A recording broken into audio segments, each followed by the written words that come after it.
One of my favorite putter designs over the last decade or so has been the Jailbird. Really loved the original Jailbird. Then they released that Ricky Fowler edition with the 38-inch or 39-inch, whatever it was. That was really cool. I actually had that one in my bag. Last year, they released the first zero torque putter in the Jailbird style. And I thought the value for money there was exceptional. I thought it performed really well, and it was pretty much my pick for the budget zero torque option out on the market. Now this year, we've got the newest iteration in the Jailbird series. This is the STS Tri-Hot. And for the first time, they've gone away from that white-black pattern to give us a burgundy black pattern that is really, really sharp. And they've updated a ton of technology inside, which you don't see. We will put that to the test out here on course, but first, let's take a closer look. Here's your closer look. First off, we'll start with the head cover, classic Jailbird. You can see designated STS Tri-Hot. You've got those red burgundy touches that carries through here to the putter itself. I really do think this is a stunning looking putter down at address. Now, immediately you're going to see a couple of differences from the original S2S Jailbird design and this whole family of S2S Tri-Hots. The main innovation is this shaft is now much closer to the face. In previous designs, it was like here, all right? Generally, we see that with zero torque designs. It's in the middle of the mass of the club. And the way they were able to do this was to actually put a piece of tungsten here behind the face to move the center of gravity more towards the face. That does really two things. First of all, just visually, it's a little bit more normal for folks who have had trouble adjusting to a zero torque center shafted design where it's coming right out of the middle. Secondly, they no longer have to put a forward press on this shaft and grip, all right? So you've got a very standard looking shaft where your hands are ahead of the ball, but it doesn't feel that way because the grip's not offset or anything like that. That piece of tungsten weight, by the way, extremely expensive to manufacture. And we will talk about the price of this putter and how it's gone up over the original series here in just a little bit, but let's continue with the technology here.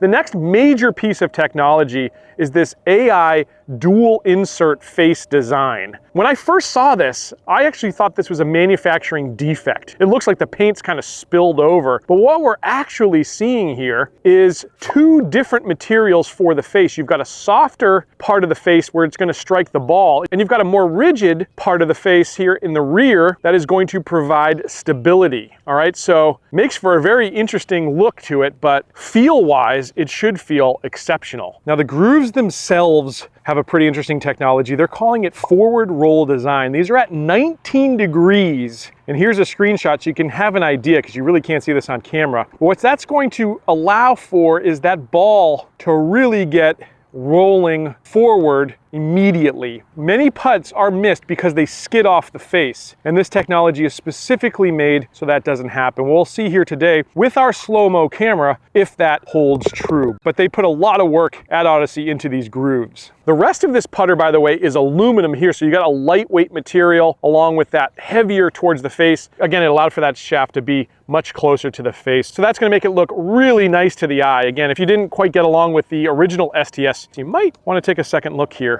with this one. Now, shaft-wise, they've created a new shaft for this line of putters as well. This is what they're calling the SL120. When you've got a zero torque putter, you want it to be really stiff and rigid because, again, you don't want to put anything into the stroke that could possibly put that ball offline. And a nice rigid 120 grams shaft like this is going to do that. You can also see this is a black shaft this year, which I prefer, and I think a lot of people prefer aesthetically. In terms of the grip, this is also a special grip that they have created for this new STS Tri-Hot line. It's a pistol grip, but it's got these ridges, which is probably hard to see on the camera, but what that does is you can really get a good feel for this putter once you grip it, no matter what your grip is. Those ridges provide some nice feel. Hard to explain, but in practice, this is a really, really exceptional feeling grip in hand, I think. So there's the technical factors that go into this putter, but it all comes down to feel. So we will be doing some short putts, some medium putts, and some long putt tests here today. First is a couple things I want to do. I just want to see if I can get a feel for this putter, kind of get my first impressions. Then I really want to check that forward roll technology and see, with the slow-mo camera, is it doing what it says? Again, first, just want to get a couple of putts with this to get the feel. Now,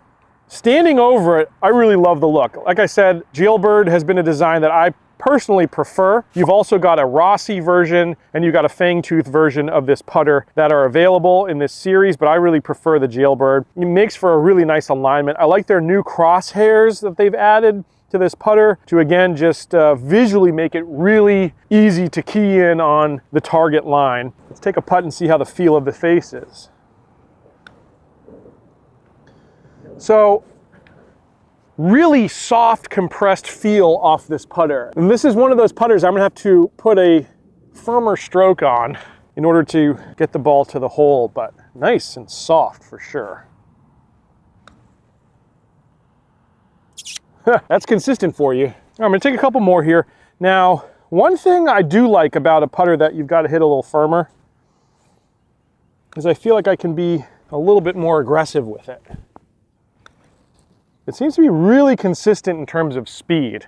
So hopefully it's one I'm going to be able to dial in. The next test I want to do here is to take a close look with our slow-mo camera on that forward roll design technology. Let's see if those 19-degree grooves really put a nice topspin on the ball, get it on plane and rolling on our line quickly. Let's find out. So here are a couple putts. First, I'm going to take one off the center of the club face. And yeah, hardly any skid there. Came off wanting to get moving forward right away. Here's putt 2. And we're seeing the same thing. That is a really nice roll on the ball. What you can't see from this angle is I've got this ball, this Volvic Vista 3 that has these 3 alignment stripes, and they are rolling end over end perfectly. Now, I also want to test off-center hits. So here's one a little bit more off the toe, still within the AI dual face insert area, and you can see again, really nice topspin being produced here from these grooves. So there's absolutely something to this FRD technology. And of all the putters I've tested 30, 40 putters this year. This is putting some of the best forward roll that we've seen on this show. Amazing. All right, it's time to move into the nitty-gritty testing. We're gonna go long putt, medium, short putt test here, and we're gonna see if we can start to drain some with the Odyssey. All right, I'm gonna go all the way to the back of this green here. We've got about 45 feet uphill, basically breaking right to left. Distance control is the main thing. Can we dial in the distance control? Has been an Achilles heel of a lot of zero torque designs, especially the aluminum putters. I have a problem at least finding my feel. But right off the rip, I almost nailed it. Definitely have to hit this putter firmer than some others, but again, I don't necessarily mind that. As long as you know what you got to do, you can get used to about anything, probably. Left that one a little touch short. That one's on a real good line. Ooh, just missed. All in all, pretty good. I think I could develop a consistency with this putter pretty quickly. Now, this is not the official short putt test, but we'll see if we can make our 2 putts here. Oh! I just had the wrong line there. So 2 out of 3. Let's go to another green though and test it again. This one's gonna be a little bit further even. I'm about 60 feet out here. This one is working its way uphill. Should be, again, mostly breaking right to left. Settle, settle, settle, settle, settle. Okay, I gotta take a little off. I got too aggressive there with the first one, and I need to play a little bit more break as well. That's going to be pretty good. If it stops, that was a much better line. Still, I hit that a little too hard. Let's see if that's a good one. I think it's going to be. Come on, reach. All right, fair. That first one is definitely going to be the most challenging. Let's start right here, though. I'd say 4.5 feet here for the par, assuming I hit the green in regulation. Solid. Again, the nice thing about these zero torques is it takes that one major factor of the 3 factors out of the equation. You got to get the line right. Of course, you got to read the putt. You got to get the speed right, which is what we're testing here exactly. But especially as you get into the medium and short putts, you got to just keep that face square and keep it on line. You got to get the ball rolling in the right direction. And this makes it a lot easier. All of these zero torque putters do. All right, see if we can go 3 for 3 here. This is our longest one. This is, I'd call it 6 feet. Oh, just burned the edge. So 4 out of 6 here with the long putts. I haven't quite dialed in the distance yet, that's for sure, but I do think the more I use this and got a hang of it, I do think it's a very consistent putter, and I think it's going to do just fine. By the way, if you enjoy these honest, unbiased reviews, I don't have any club sponsors, anything like that, and you want to support this show and see more of it, one way you can do that is by purchasing our merch. As you can see, I'm wearing our Mere Mortal hat. I've also got the Mere Mortal jumper on here today. You can purchase those over on our website. I will leave a link down in the description. It helps so much. We've also got a set of irons that have just rolled out. So take a look at those as well here as you're shopping for the holidays. Let's move on to our next test. All right, time for the medium putt test here. This is one of those things that I really feel like I've picked up strokes with zero torque putters over the years in this particular range. We're gonna set them at 8 feet. We're gonna lay out 3 different stations to give us different looks. This is the distance of putt. I really feel like amateurs especially can pick up a lot of strokes. The pros do great from this distance. They're about 50%. Us amateurs are anywhere from 25 to 33% from this particular distance. So it's a big gap that hopefully a putter like this is gonna help you bridge a little bit. So first putt here, again, they're all 8 feet. This one should be moving just a little right to left. I'm gonna play just inside the right. Oof, nice roll. If you saw that on the ball, that was a really nice roll. I've got to play a little bit more break, but man, that looked good. It's really easy to see with these Volvic Vista 360 balls just how true they're rolling. Oh, just crept in. And again, for me, that's the critical part of this test. If I know the line for sure, can I actually make a putt? And I did that there on putt 2. The pros, of course, have the benefit of having a caddy. I don't have that, which is why I take 2 putts from this distance for this test. It's like having a second set of eyes almost. This putt I feel like is fairly straight, honestly. Damn. Didn't even need the second set of eyes that time. I don't think I hit it. I didn't hit it that time. I needed more speed. I had the line, everything, just didn't hit it. That was on me. All right, now this is our last station. Should be moving just a little right to left. Hit it a little firmer that time. Yes. Oh, too much speed that time. All in all, 3 out of 6, that's 50%. So that's that pro average. And 2 of those were first putts. So again, I need to develop a feel for the speed of this putter. It's a little different than my gamer right now. But in terms of putting a ball on line, I don't know if I've ever seen one of our balls just rolling end over end so perfectly as I saw during that test. And it's exemplary, again, of the technology that they've put into this forward roll design. Absolutely seems to be working from what I can tell. Now, before we move on to the next test, I have to address the price of this putter. The original Odyssey came in below the $400 mark. $349 for the regular version and $399 for the Cruiser Edition. This is $200 more than that. $549 for the standard model and $599 for the Cruiser Edition. Now, I talked about how expensive that tungsten material was in the face, and I think that's one of the major reasons we're seeing a big difference in price with this putter. That and the fact that we're getting more adoption and people are just getting used to a price point above the $500 mark. I think the days of inexpensive putters are behind us, honestly. So this is priced pretty much with the rest of the options in the market. I really loved the price of the original Square to Square when it came out, and I think that will be a big deciding factor for a lot of folks. Let me know down below what you think of the pricing. I'd be very interested. Are you willing to invest an extra $200 to get that shaft closer to the face and to have that forward roll design? I'd be very interested to know. Leave me a comment. All right, it is time for the short putt test. And we're on a green here that's really perfect for it because it's on a slope where this hole is. So we can set up putts from like 4 feet here that are gonna do different things. Each putt is gonna break a little bit different. So I like to put them in a circle around the hole. It's actually just a great drill before you get ready for your round, especially in a tournament. I always do this just to really dial in these putts where you gotta have max concentration, and they're gonna mean so much at the end, especially when the nerves hit. We'll start up top here and we're gonna work our way down. Again, I feel like I put a really confident stroke on this one, and I know that that face is going to stay square.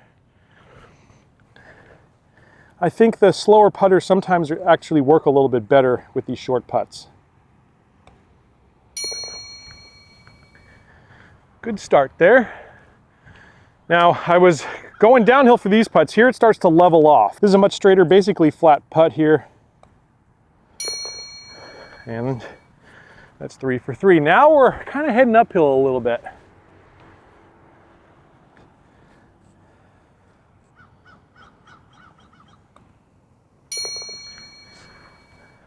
Four for 4. This one should be going a little right to left all of a sudden, still uphill.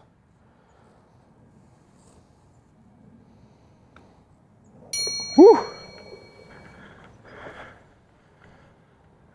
And these are the two challenging ones I've left for the end. Right to left here. Woo! And again, a little right to left, maybe slightly downhill. Hey, 7 for 7 with the STS Tri-Hot. Very excited about that. We've had a few putters do that on this show, but not a ton, honestly. Generally, I'll miss one of them. But I feel very confident here with this Jailbird S2S Tri-Hot. All right, time to wrap things up with the STS Tri-Hot Jailbird Edition. Visually, a stunning package, absolutely. In terms of feel, like I said, you are going to need to put a firmer stroke on this putter, but it feels so nice. A lot of people love an insert feel, and Odyssey does it better than anyone for sure. We saw the forward roll design is absolutely working for us. Again, very few putters put such a nice roll coming off the face immediately. That technology is certainly working to our advantage. Now, in terms of the actual testing, both in the long putts and the medium putts, I really still need to develop a little bit more of a feel for this putter.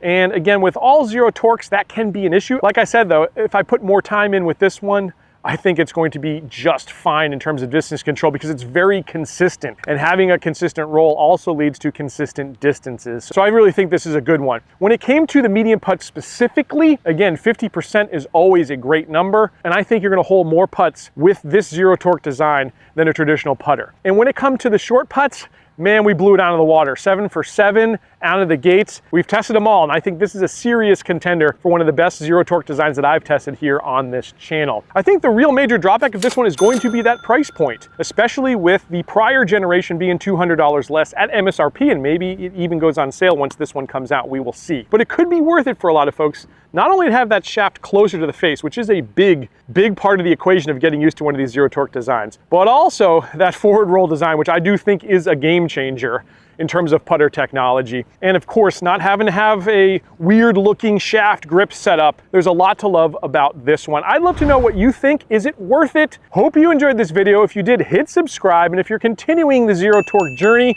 I've got some videos right here for you. I'll catch you back here next time on another edition of Let's Play Through.